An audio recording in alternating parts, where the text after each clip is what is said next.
Bayangkan, Piala Asia 2030 digelar di Indonesia. Bukan sekadar rumor. Bukan sekadar wacana. Karena kali ini, media Vietnam mulai bicara makin serius. Mereka menyebut Indonesia sebagai kandidat paling kuat untuk menjadi tuan rumah Piala Asia 2030. Dan yang bikin tambah menarik, pelatih timnas Indonesia, John Hertman, justru sedang mempersiapkan sesuatu yang lebih besar. Setelah melihat stadion-stadion megah di Indonesia, Hertman disebut mulai menyusun rencana. Membentuk pemain yang lebih kuat fisik, lebih tahan duel, dan siap tempur untuk event besar. Pertanyaannya, apakah Indonesia benar-benar sedang menuju era emas sepak bola Asia? Hari ini kita akan bahas berita yang sedang ramai, dan jujur, bikin bangga. Media Vietnam menyebut Indonesia bukan hanya layak, tapi bahkan menjadi kandidat paling kuat untuk jadi tuan rumah Piala Asia 2030. Dan kalau biasanya media luar cuma memuji sekilas, kali ini mereka membahasnya dengan nada yang lebih serius. Artinya apa? Artinya Indonesia bukan lagi dianggap kuda hitam, tapi mulai dilihat sebagai kekuatan baru di Asia Tenggara. Bukan hanya dari sisi tim nasional, tapi juga dari sisi infrastruktur, stadion, dukungan fans, dan kesiapan penyelenggaraan.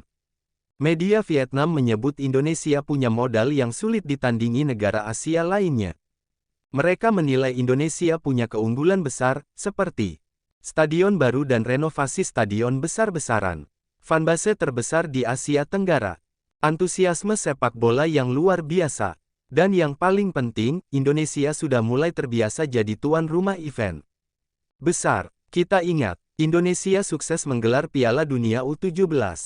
Dan setelah itu, stadion-stadion mulai naik kelas.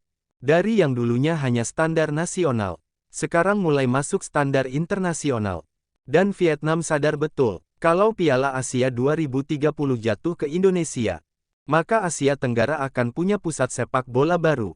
Yang membuat Indonesia semakin kuat bukan cuma stadion, tapi ada faktor lain yang bikin negara lain mulai waspada.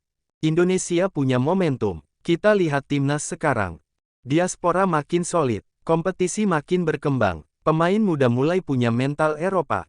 Dan Indonesia punya pelatih yang terbiasa dengan standar tinggi. Bahkan banyak pengamat menyebut, Indonesia sedang membangun sesuatu yang bukan untuk satu turnamen, tapi untuk jangka panjang. Dan disinilah nama John Hertman mulai jadi sorotan. Menurut laporan yang beredar, John Hertman sempat melihat langsung stadion-stadion yang akan menjadi pusat sepak bola Indonesia. Dan setelah itu, ada satu hal yang langsung ia tekankan. Indonesia harus kuat secara fisik. Karena kalau Indonesia ingin sukses sebagai tuan rumah Piala Asia, kita bukan cuma butuh stadion megah. Kita butuh tim yang mampu bersaing dengan raksasa Asia. Jepang, Korea Selatan, Iran, Arab Saudi, Australia, Qatar. Negara-negara itu punya satu ciri yang sama. Fisik kuat, tempo tinggi, dan duel keras. Dan Hertman paham, kalau Indonesia ingin bukan hanya jadi tuan rumah, tapi juga ingin tampil hebat, maka pemain Indonesia harus siap duel, siap lari, dan siap bertahan 90 menit tanpa drop. John Hertman bukan pelatih biasa. Dia dikenal sebagai pelatih yang sangat fokus pada stamina, disiplin taktik, mental bertanding, dan kerja tim.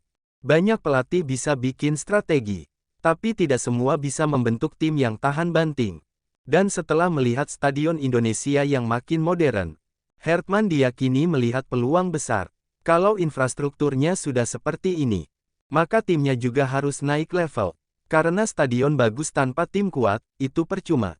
Tapi stadion bagus plus tim kuat, itu baru kombinasi yang menakutkan. Piala Asia 2030 bisa menjadi momen bersejarah. Bayangkan skenarionya. Indonesia jadi tuan rumah, stadion penuh merah putih. Timnas bermain di kandang sendiri. Dukungan fans seperti gelombang tsunami. Dan Indonesia tidak hanya jadi peserta, tapi jadi penantang serius.